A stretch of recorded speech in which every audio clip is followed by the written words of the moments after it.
When 15-year-old Danielle Locklear walked out of her grandmother's home that March evening in 2014, she promised she wouldn't be gone long. The plan was simple, just a short walk to the creek down the road, a place where she often went to relax and collect her thoughts. It was a routine she had done countless times before, so no one thought twice when she smiled and said she'd be back soon. But as the hours ticked by and Danielle didn't return, her family's growing concern turned into a nightmare they never could have imagined. Danielle wasn't the kind of girl to disappear without a word. She was vibrant, full of life, and deeply loved by her family and friends. Her grandmother, who had raised her like a daughter, began making frantic phone calls, first to neighbors, then to friends, and finally to the police. Within hours, Danielle's disappearance became the talk of Hope Mills, North Carolina, a quiet, close-knit town where everyone knew everyone and things like this didn't happen. As search parties formed and flyers with Danielle's bright, smiling face were plastered on every corner, the community rallied. Strangers showed up to help comb through fields and woods, holding on to the hope that Danielle would be found safe. Her family clung to that hope, too, praying that any moment the phone would ring, and she'd be on the other end, laughing and apologizing for causing such a fuss. But as days turned into weeks, hope gave way to dread. Whispers began to circulate. Had Danielle run away? Was she hiding from something? Or had something terrible happened to her? For her family, not knowing was unbearable. Each passing day brought more questions than answers, and the weight of uncertainty hung over the town like a heavy cloud. Danielle's story was about to take a turn no one expected. It was a story of young love that masked a dark truth, a betrayal so painful it would forever change the lives of those who knew her. What happened to Danielle Locklear is a tale that still lingers in the hearts of those who remember her. Stay with us as we uncover the chilling truth behind her disappearance. Danielle Locklear was the kind of teenager who made the world feel brighter just by being in it. At 15, she was everything you'd imagine a young girl with her whole life ahead of her to be: vibrant, outgoing, and full of promise. Her infectious laugh was the heartbeat of her family, and her kind nature drew people to her effortlessly. Danielle had a passion for fashion, a creative streak that set her apart, and dreams of one day leaving her mark on the world. She lived with her grandparents in Hope Mills, North Carolina, a quiet town where neighbors knew each other by name and kids grew up feeling safe. It was in this small, close-knit community that Danielle's disappearance would send shockwaves that are still felt today.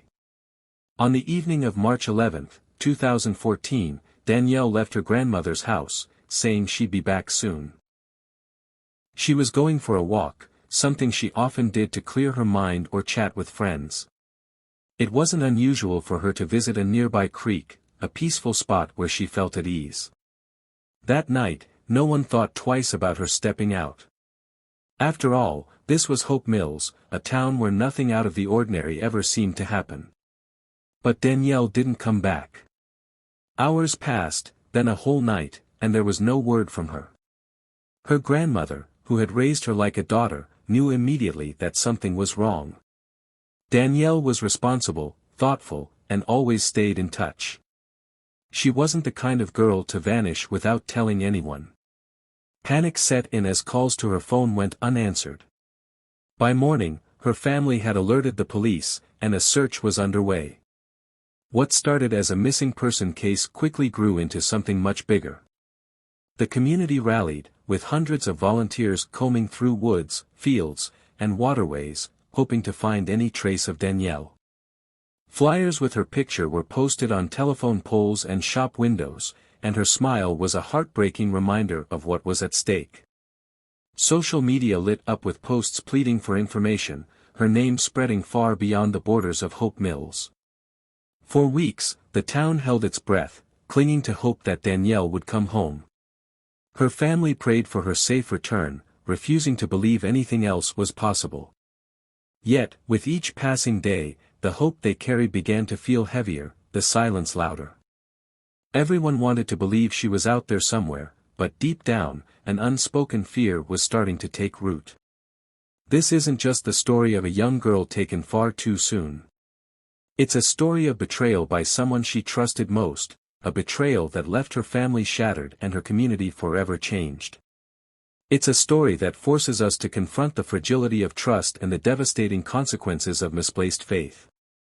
Stay with us as we explore Danielle Locklear's life, the heartbreaking events that led to her disappearance, and the tragic truth that sent ripples far beyond the small town of Hope Mills. Danielle Locklear was the kind of girl people remembered. At just 15 years old, she was a ray of sunshine in her family and community. She wasn't shy about expressing her bubbly personality, whether through her playful sense of humor or the way she lit up a room with her infectious laughter. As a freshman at Southview High School in Hope Mills, North Carolina, Danielle was admired by her peers and teachers alike. She had a creative streak and a love for fashion, often designing outfits and dreaming of a career that would let her showcase her artistic talents. Raised by her maternal grandparents, who were her legal guardians, Danielle shared an especially close bond with her grandmother, Mama C. Their relationship went beyond the usual dynamic of a guardian and child. Mama C was her rock, her confidant, and her greatest supporter. Her equally devoted grandfather was the quiet yet steady presence in Danielle's life. Together, they created a loving home where she thrived. Danielle was the type of teenager who made everyone around her feel special. She was kind-hearted and deeply empathetic, the one her friends turned to when they needed advice or someone to listen to. To her family, she was irreplaceable, a precious soul with endless potential. J. Michael Malloy was 17 years old when he met Danielle. He was a high school senior from Fayetteville, North Carolina, with a reputation for being quiet and composed. On the surface, J. Michael seemed like a young man with a bright future ahead of him. He was academically focused and had college plans, presenting himself as mature and dependable. J. Michael and Danielle began dating in June 2013. To outsiders, their relationship appeared typical for teenagers, filled with affection, shared moments, and occasional arguments. Danielle's friends often heard her talk about J. Michael with excitement, and her family noticed how much she seemed to care for him. He was her first serious boyfriend, and like many young girls, she was deeply invested in the relationship. There was little about J. Michael's demeanor that raised alarms. Friends described him as calm, respectful, and committed. He didn't display any overt signs of aggression or instability, leaving those who knew him stunned by what would later unfold. Dominic Tavon Locke, J. Michael's close friend, was 18 at the time of the crime. Dominic wasn't someone who stood out in a crowd. Quiet and reserved, he largely kept to himself, though those who knew him described him as loyal to the people he cared about. Dominic and J. Michael had been friends for years, a bond that would later play a significant role in the events surrounding Danielle's death. While Dominic wasn't directly involved in the argument that led to Danielle's murder, his choice to help J. Michael dispose of her body would ultimately change his life forever.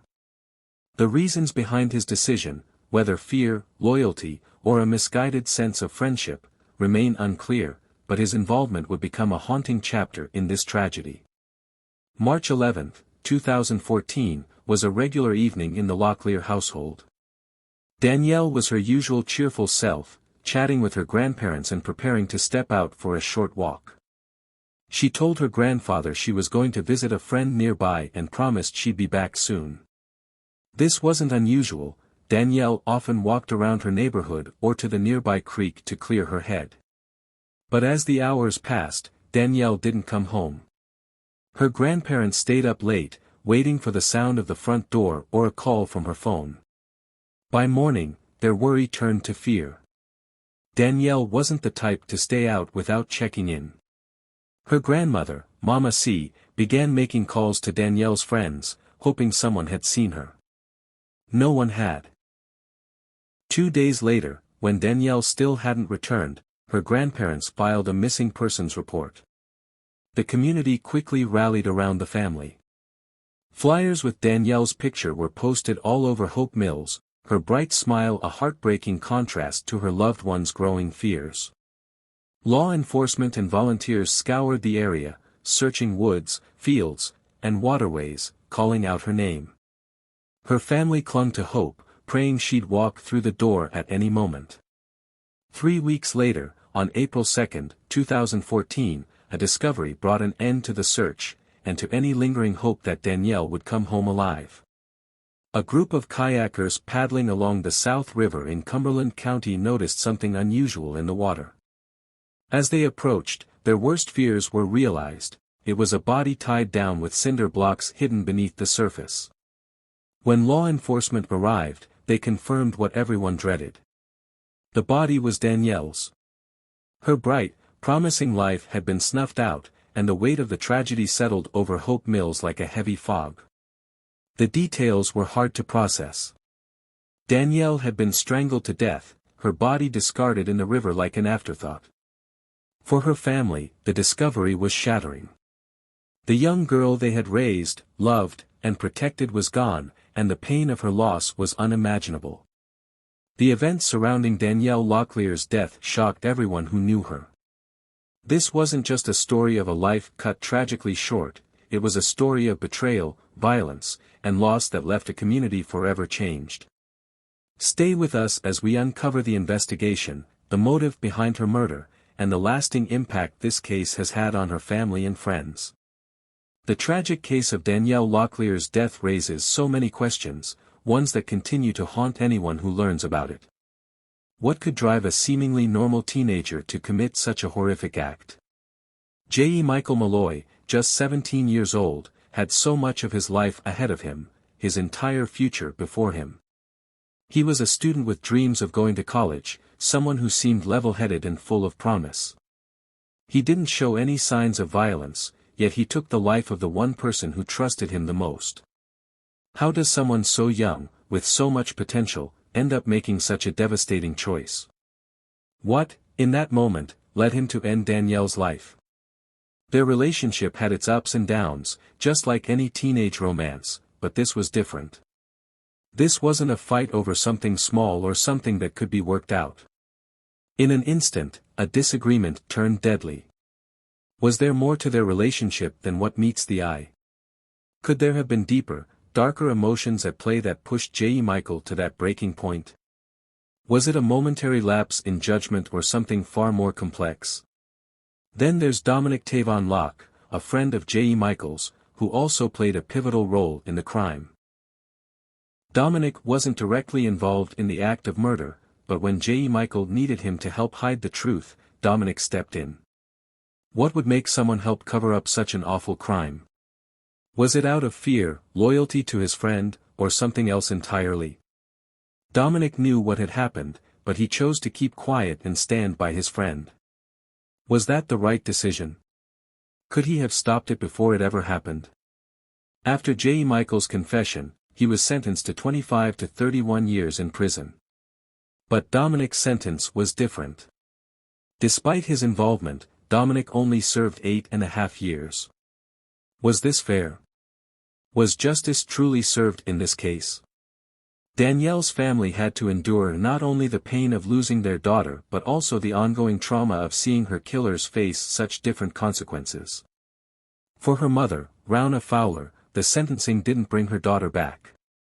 Could anything have?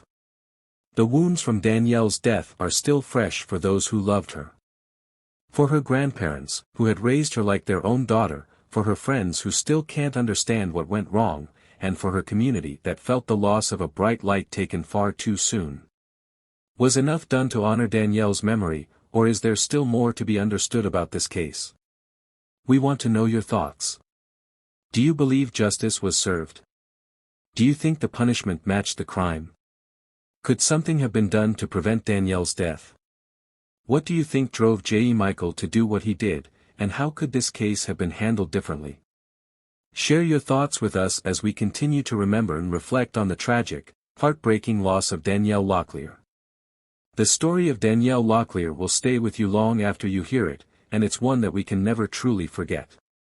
Imagine being a grandparent, eagerly waiting for your granddaughter to come home, knowing nothing could prepare you for the heartbreaking turn of events that would soon unfold. The night of March 11, 2014, began like any other. Danielle, bright-eyed and full of life, told her grandfather she was going out to meet a friend. It was a simple promise, "I'll be back soon."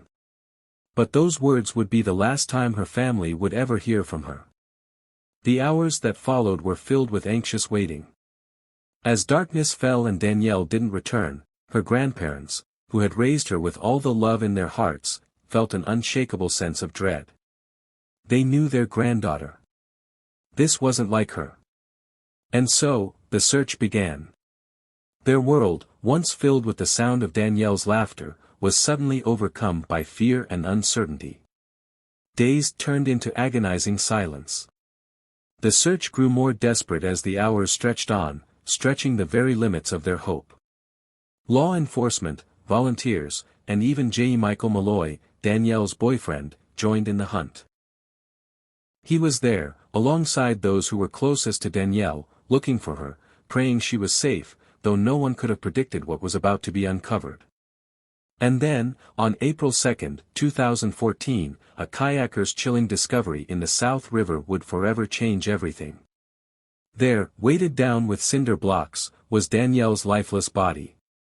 The girl who had been so full of life just weeks earlier was now a tragic symbol of a life cut short, a family's world shattered. It's almost impossible to imagine the devastation her grandparents felt when they heard the news. The grief, the shock, the anguish. They had raised her, loved her, and protected her, but they couldn't save her from the betrayal of someone she trusted. Danielle's story was no longer just one of a missing girl, this was the story of a murder, and the community would never be the same. As the investigation unfolded, the truth came to light. J. Michael Malloy, the young man Danielle loved, had taken her life. He confessed to ending her life after an argument at a local creek. And there, in a dark moment of desperation, he called on Dominic Tavon Locke, a friend, to help him dispose of her body. The betrayal was unfathomable. How could someone who was supposed to love her be capable of such violence? Danielle's personality, the way she lit up every room she entered, now stood in stark contrast to the cold, brutal reality of her death. She was more than just a missing person. She was a young girl with dreams, a bright future, and so much potential. She was the girl who had so much to offer her community, her family, and her friends. And now, they had to grapple with the fact that her life had been taken from them too soon. Her family's pain was incomprehensible. Rowna Fowler, Danielle's mother, had to face the unimaginable, losing her daughter in such a tragic and senseless way. The grief was so overwhelming that no words could adequately capture it. It was a loss that would haunt her forever, and every parent watching would feel that weight in their chest. No mother should have to bury her child. As we reflect on the events that led to Danielle's tragic death, it's impossible to ignore the warning signs, of relationships that seem innocent but turn toxic, of trust that can be broken so easily, of love that can quickly become possession, jealousy, and ultimately, betrayal. Danielle Locklear's story reminds us of the importance of recognizing the warning signs in relationships, of being vigilant for those we love, and of holding on just a little tighter. Sometimes, we think our loved ones are safe. But as Danielle's story shows, things can change in an instant. The pain of losing someone we love is unimaginable, but it's also a reminder that love is fragile and we should never take it for granted. In Danielle's memory, let us learn to be more aware, more protective, and more present for those we care about. No one ever expects tragedy, but it often strikes when we least expect it. Let Danielle's story be a call to protect those we love, never ignore our instincts, and cherish every moment we have with them. As we reach the end of Danielle Locklear's heartbreaking story, we can't help but feel the weight of her tragic fate. Danielle was a bright, vibrant young girl who had so much life ahead of her, dreams, friendships, and love. Her untimely death leaves us with a haunting reminder that sometimes, those we trust the most can bring the most pain. Her family, especially her grandparents, who had raised her with nothing but love, now face grief so deep that words can hardly convey it. No parent, grandparent, or loved one should have to go through something like this. And yet, in this case, it's the painful reality they must now live with. This story is more than just a case, it's a life, a community, and a family that was torn apart by a betrayal so profound it still echoes through Hope Mills, North Carolina. Danielle's memory, though tragically short, should serve as a stark reminder of how important it is to recognize when something isn't right, to be there for those we love, and to trust our instincts. If this story has touched you in the way it has touched us, please take a moment to like this video, share it with those who need to hear it, and subscribe to our channel. By subscribing, you'll never miss out on another true crime story that goes deep into the details, shining a light on the untold truths behind real-life mysteries. Every like, share, and subscription helps us continue to tell these important stories. And don't go anywhere, our next episode will leave you speechless. Trust us when we say you won't want to miss this one. Thank you for being with us today, for taking a moment to remember Danielle, and for continuing to stay connected. We'll see you in the next episode when we uncover yet another chilling story that proves truth is often stranger, and more terrifying, than fiction.